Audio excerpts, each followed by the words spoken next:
Before we jump to DLL hijacking and DLL proxying, let's first discuss how dynamic libraries are loaded into a process. So when a new process is started, System Loader loads a main module of an application as well as anti-DL library into the address space. Then it checks if there are any additional libraries needed by the program, and if so, they will get loaded as well. Okay, so that's basically how it works. Now you might wonder how Loader knows where to look for these DLLs, right?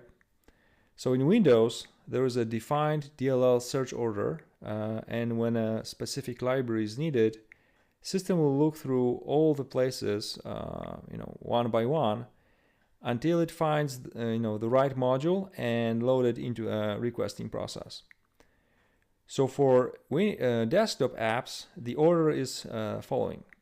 First, look if the module is already in the address space of the process. Then check known DLLs by reviewing list of values in registry key. Then check the application folder.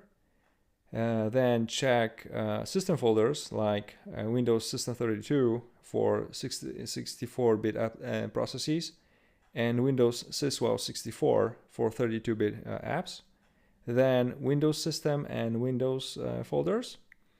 And finally, check current directory and all the folders from a path environment variable.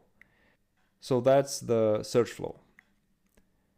So in other words, when an application starts, it will check its application folder for the needed modules, but usually they won't be found there, and they are located in system folder instead, like Windows System 32. If you have a write capability into application folder, so you can write files there, you can also hijack the DLL search flow, and your DLL will get loaded into the process before the legitimate module, okay? Sometimes applications might try to load a library which is not present on disk, and in these cases, you can also hijack the search order flow if you have a write privilege in any of those folders. That's how some of the privilege escalation attacks work, though those which are based on DLL hijacking. When you hijack an existing DLL and your module does not provide the needed functionality, this might break the application, which is something you would probably want to avoid from OPSEC's perspective, right? So what you might do instead is to create a proxy module, okay?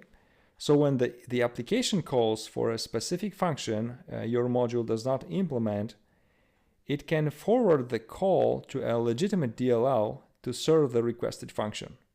That way, you can still get the hijack working without breaking the application, okay? So let's go to our course VM to see how it can be done in practice.